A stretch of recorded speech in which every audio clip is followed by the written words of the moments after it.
Hello and welcome to a very special Gundam Battle Operation 2 featuring the Unicorn Gundam from the aforementioned series Unicorn Gundam.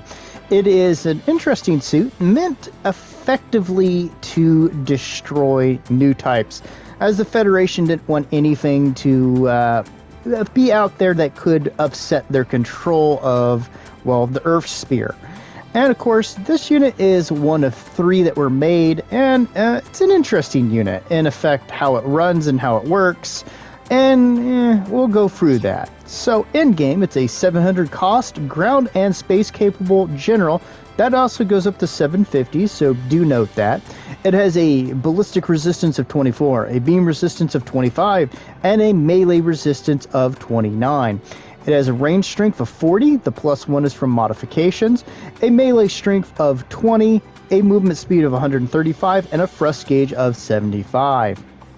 For parts, we have close range of 18, medium of 19, and long range of 16. It is a true all-arounder until, and we're going to hit this button, you turn it into the full version, famously with all its glowy parts, which changes only a few things. We're going to click this. Notice the range strength goes down to 10. The melee strength goes to 60. The movement speed goes from 135 to 140. And the thrust, or turning speed, goes to 87. Also, top speed goes to 235 from 225. Beyond that, it gets a few other things, but we'll go through that after we get through its equipment. Now, it doesn't have a different ranged option, but we get the Beam Magnum, which is a pretty powerful weapon. It does about 3,600 damage, 5 ammo, with a range of 350. There is a 5-second cooldown. Do note, this does not fire uncharged. You have to charge it for every shot. So that does take a little bit of getting used to, but if you've played Gelgoogs and you use the beam rifle for them, you'll be pretty used for it. The charge is pretty quick, and, well, the trade-off is you get a really strong weapon. Of course, we have the Unicorn Gundam Arm Beam Saber, but it uses it like a normal Beam Saber. It does Beam Saber stuff. Let's move on. We have the Head Vulcan Mark III.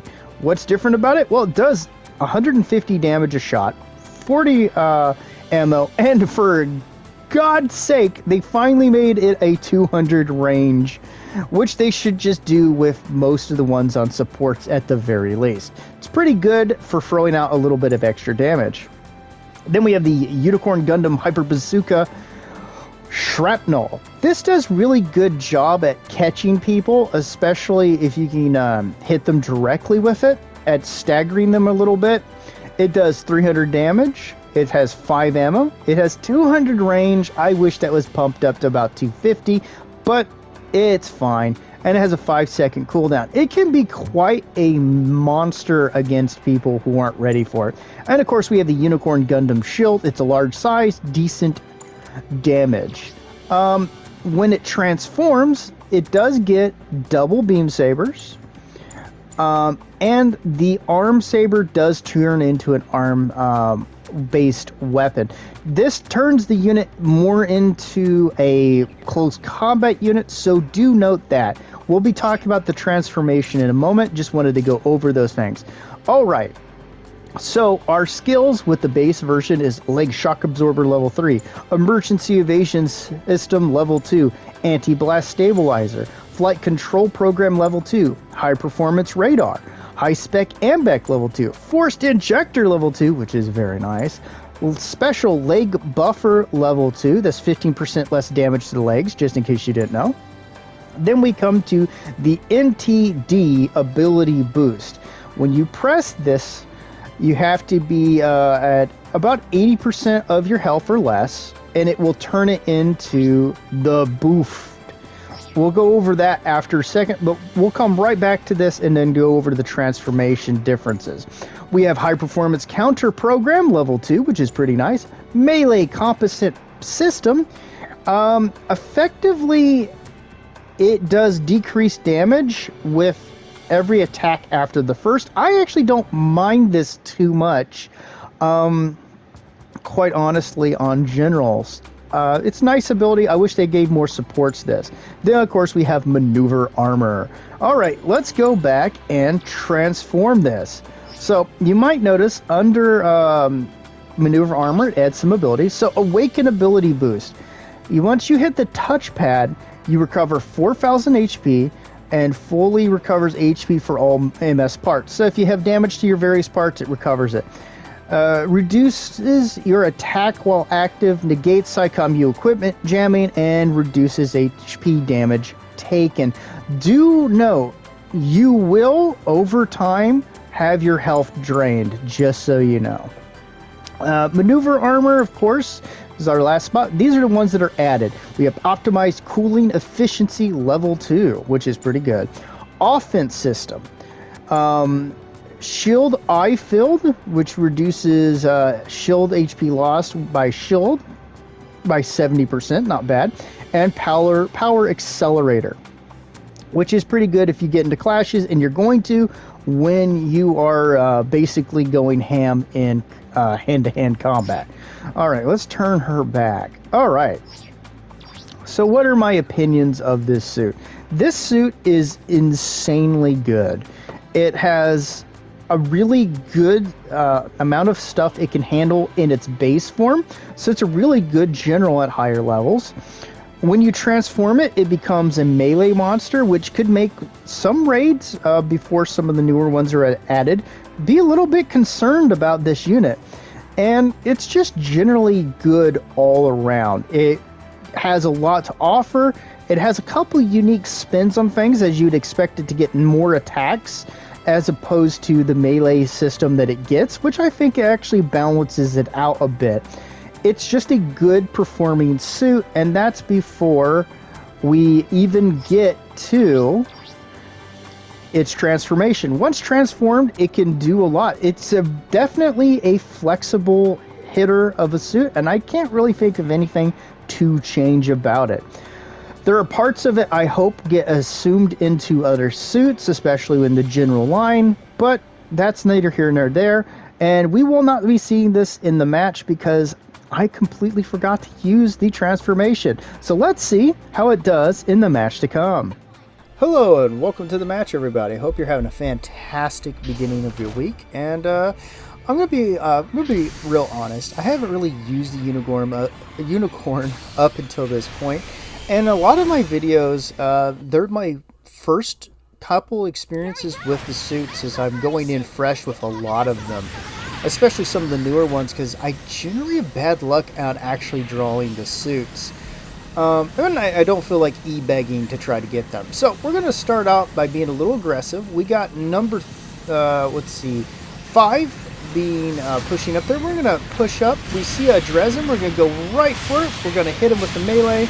And we're going to knock him down, go in for it, and go right in for that extra little bit of damage. And we're going to move, and we're going to have a little bit of trouble initially with a couple of these suits, including the Gyaradoga, who's going to sneak up on us eventually, right there. And he's going to whoop us hard. Never take the base Gyaradoga lightly in the hands of someone who knows what they're doing. He's going to pop his smoke, and I'm going to come over here to see if I can lure him out and go right for the melee, knock him down, come in, give him another little slap, and then we're just going to come down here, and we're going to come in to help our guys. I'm assuming he was going to chase me, but instead we find the, I'm never going to say the name of this right, so please forgive me. The Kashikra? The big green one from Unicorn. So we're going to throw out that shrapnel, get a little bit of a boost, or a hit on the Gaza D, or command type, I believe is what it is. And we're going to push, we're going to throw that in and get a little bit of a damage in there. And we're going to switch between them, and we're going to hit our guy, we're going to come in, get a little extra damage, back off, and let 5 go after him. And then turn around here. I'm trying to be a good follow-up for my guys and support them. Come in, finish off the Dresden so he doesn't beat up our guy anymore. Turn around and go after these lads. Now I'm being a little bit hesitant because I initially mistook the Zulu for the Gyaradoga. So we're going to come in, finish him off, get a smackaroonie from that Gaza D. This dude is not putting up with our BS. I still really like the Gaza D, and I quite enjoy playing it. So we're going to move over, go in for a little melee, but decide that's probably not a super idea. Go in, hit the Gaza D. That's some big damage from that bazooka, shrapnel bazooka. Come in, finish him off with the Magnum, which feels really dirty once you start jiving with it. And we're going to just keep playing the corner game because we're a little bit low. I completely forgot about the transformation. I kept thinking that we would not give you health back, and for some reason my brain just didn't register. We'll finish off the Gyaradoga. He was just in the wrong place at the wrong time, and a little too tunnel visioned on that one guy. Otherwise, he's a fantastic player. Definitely give him thumbs up if you see him in the match. And we're going to come in, try to help up our guy, and we're going to come in, attempt our melee, but miss because we're still not quite used to how the Unicorn performs. And we're going to play the lower higher. Catch him with that. Number one's going to finish him off. We're going to clash a little bit with our guy and then drop down. They are over here, so we're going to go around here. Two of them are going to pursue a little bit because they have a guy behind us, and they kind of want to finish me off. Big points, you know. We're going to come in and going to work on the Gyaradoga. We know what he is capable of, but we're not going to be able to save our guy. And we're going to just keep fighting from this edge, trying to switch between our two things and take advantage of the fact that this is suit plays really well at range. We're going to miss on that, but we're going to catch him with that melee. Switch over to the shrapnel bazooka, not be able to get our melee off, and just throw out some nice dandy damage.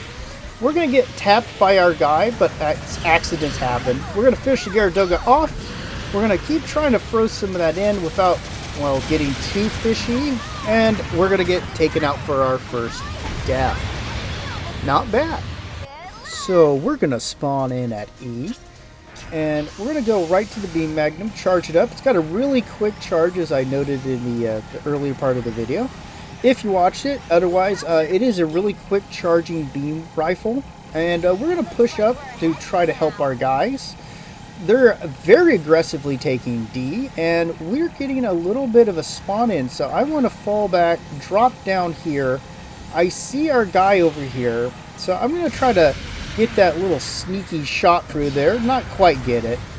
And he's going to get froggy, but we don't want to commit too much yet. We're going to come in, go right after that Dresden, but clash with our guy, and we're going to get smackaroonied in the back. This unit can take a heck of a beating. The Gyaradoga wants to whoop us. And we're going to probably focus on him a little too much, but he's going to miss his wire. We're going to charge up, fire, catch him with that. We're going to decide that it's probably a good idea to get rid of the Dresden, but he's going to get taken out. Hit him with the Beam Bazooka, or not, Beam Magnum, good lord. He's going to get overly aggressive. Unfortunately, he had a lot of pressure on him, and he had to do something, and unfortunately, that didn't connect for him. We've lost number 5, sadly. Come up, we're going to finish off that Garazulu, drop back down, and we're going to see the Kshatriy. I got it right for a change of think. It's pulling back. It's a pretty dangerous suit, and we're going to push that Gaza D, take him out. We're going to turn, go for the Kshatriy, even though it is kind of advantaged against us at the moment. We're catching with the Shrapnel Bazooka, get a couple hits in on him, but that's about it. We're going to fall back, throw some damage out that way. Throw that bazooka out, which does pretty decent damage to it. We're going to have the Gyaradoga come after us again. We're going to fall back as opposed to fighting them head on. And we're going to come over here. They're going to lose a little bit of interest, which is what we wanted to do. Come in, pop that into the back of the Dresden, and we're going to fall back to keep with our guys as much as we can. The Gyaradoga is going to push us. We're going to keep falling back because we're going to fight this like it's the Battle of Stalingrad and keep throwing out as much damage as we fall back as we can. Unfortunately, we're going to have a little bit of an advantage against the Gyaradoga there in terms of range, and we're going to finish him off. We're going to pursue the Drezen a bit. We're going to drop that into him. He's going to get taken out, and then we're going to come over here and chase this poor guy. Now, he is putting up a heck of a fight in the Gazadi, but unfortunately, there's only so much you can do when you have 4 or 5 suits breathing down your neck. I congratulate him on being, well, putting up such a fight. We're going to come up and beat the crap out of the Kshatriya, but I don't think we're going to finish her off before the match ends. Bravo to the other team, and bravo to our team as well. Let's see how we did. Alright. There we are. A unicorn with our fist clenched. No 1 board spot and 2nd place. Thanks for joining me and have a lovely day. Bye-bye.